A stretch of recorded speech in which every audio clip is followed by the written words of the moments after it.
దేవుని నామానికి మహిమ కలుగునుగాక. స్ట్రెంగ్త్ ఇన్ గ్రేస్ ఛానల్ వీక్షిస్తున్న నా ప్రియ దేవుని బిడ్డలారా, ఈరోజు నేను బైబిల్ ప్రవచనాల్లోని అత్యంత భయంకరమైన కానీ ప్రతి క్రైస్తవుడు ఖచ్చితంగా తెలుసుకోవాల్సిన ఒక మర్మాన్ని చెప్పబోతున్నాను. బైబిల్ చెబుతోంది, అంత్యదినాల్లో ఈ ప్రపంచాన్ని తన గుప్పిట్లోకి తీసుకోవడానికి ఒక క్రూరుడు రాబోతున్నాడు. అతడే క్రీస్తు విరోధి. అతడు శాంతి, భద్రత, అభివృద్ధి అనే అబద్ధపు హామీలతో వచ్చి ఈ లోకాన్ని కనీ విని ఎరగని చీకటిలోకి, నరకంలోకి నెట్టేస్తాడు. కానీ భూమి మీద పాపం ఇంతగా పెరిగిపోయినా, మనుషులు దేవునికి ఇంతగా దూరమైనా ఆ క్రీస్తు విరోధి ఎందుకింకా బయటకు రాలేదు? వాడు బయటకు రాకుండా ఏది ఆపుతోంది? వాక్యం చెబుతోంది, ఆ చీకటి శక్తిని ఎవరో గట్టిగా బంధించి ఉంచారు. ఆ బంధకాలు తెగిపోయి క్రీస్తు విరోధి బయటకు రావాలంటే ఈ భూమి మీద ఒకే ఒక్క సంఘటన జరగాలి. ఆ సంఘటన జరగతే తప్ప వాడు తన ముఖాన్ని ప్రపంచానికి చూపించలేడు. ఇంతకీ వానిని అడ్డుకుంటున్న ఆ శక్తి ఏంటి? ఆ సంఘటన ఏంటి? 2వ తెస్సలోనికలకు 2వ అధ్యాయం 6-7 వచనాల్లో అపోస్తలుడైన పౌలు ఈ మర్మాన్ని బయటపెట్టాడు. ధర్మ విరోధ సంబంధమైన మర్మము ఇప్పటికే క్రియ చేయుచున్నది గాని ఇదివరకు అడ్డగించువాడు మధ్య నుండి తీసివేయబడు వరకే అడ్డగించును. ఈ మాటలను జాగ్రత్తగా గమనించండి. పాపం, తిరుగుబాటు ఇప్పటికే లోకంలో ఒక క్యాన్సర్లా పాకుతూనే ఉన్నాయి. కానీ క్రీస్తు విరోధి మాత్రం రాలేడు. ఎందుకంటే వానిని ఒక వ్యక్తి అడ్డుకుంటున్నాడు. ఎవరు ఆ అడ్డగించువాడు? ఏదైనా ప్రభుత్వమా, చట్టమా? కాదు. భూమి మీద సాతానును ఆపగలిగే శక్తి ఉన్నది ఒక్కరికే. ఆయనే దేవుని పరిశుద్ధాత్ముడు, ద హోలీ స్పిరిట్. పరిశుద్ధాత్ముడు ఎక్కడున్నాడు? నిజమైన దేవుని బిడ్డల హృదయాల్లో, దేవుని సంఘములో ఉన్నాడు. యేసయ్య అన్నాడు కదా, మీరు లోకమునకు ఉప్పయ్యున్నారు, వెలుగయ్యున్నారు అని. సంఘము అనే వెలుగు ఉన్నంతకాలం క్రీస్తు విరోధి అనే చీకటి ఈ లోకాన్ని ఏలలేడు. కాని దేవుని బూరం రోగిన రోజు, సంఘం ఎత్తబడుట జరిగిన రోజు, ఆ అడ్డగించువాడు ఈ భూమి మీద నుండి తీసివేయబడతాడు. ఆ క్షణమే నరకం తలుపులు బద్దలు కొట్టుకొని క్రీస్తు విరోధి ఈ లోకం మీదికి వస్తాడు. సంఘం ఎత్తబడిన తర్వాత వచ్చే క్రీస్తు విరోధి కేవలం ఒక తెలివైన రాజకీయ నాయకుడు కాదు. వాడు సాతాను చేత నింపబడినవాడు.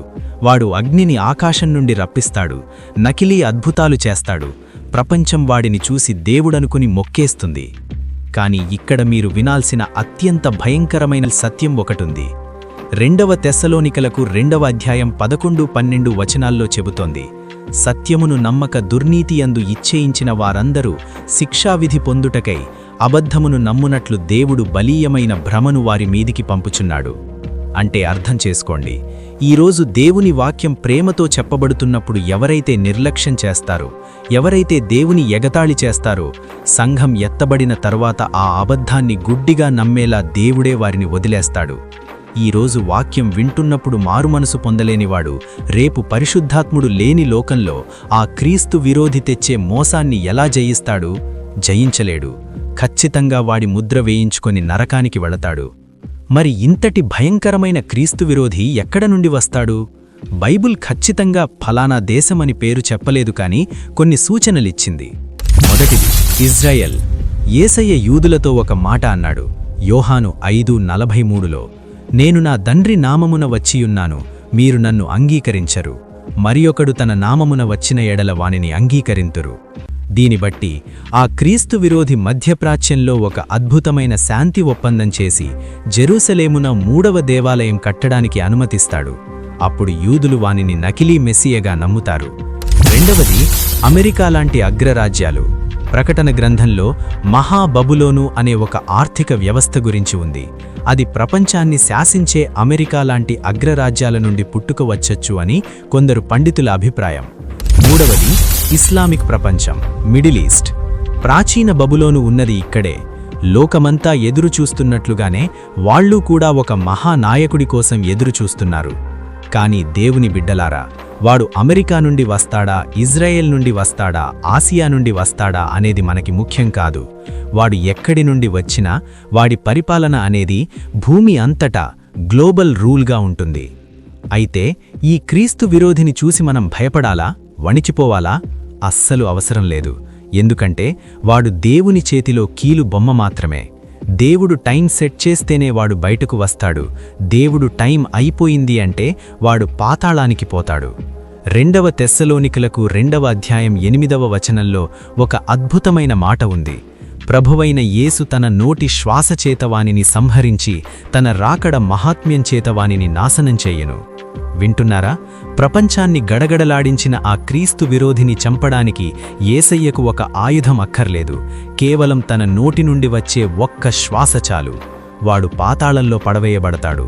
రాజాధిరాజు, ప్రభువుల ప్రభువైన యేసుక్రీస్తు ఈ భూమిని శాశ్వతంగా పరిపాలిస్తాడు. హల్లెలూయా!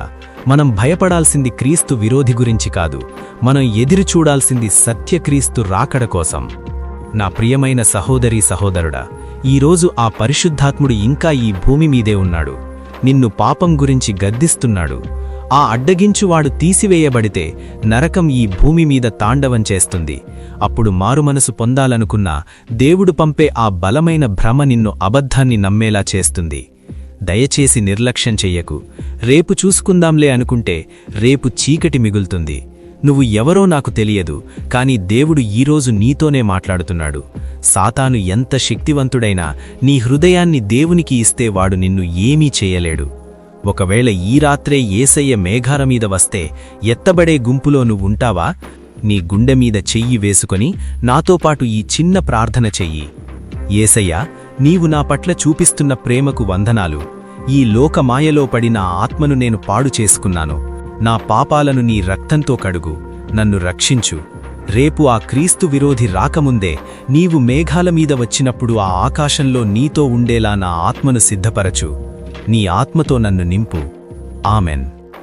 నా ప్రియమైన దేవుని బిడ్డలారా, ఈ హెచ్చరిక మీ హృదయాన్ని తాటితే, ప్రభువు రాకడ కొరకు నా జీవితాన్ని సిద్ధపరచుకుంటాను అని మీరు తీర్మానించుకుంటే కమెంట్స్లో యేసయ్యా, నేను సిద్ధంగా ఉన్నాను, జీసస్ ఐఎమ్ రెడీ అని టైప్ చేయండి.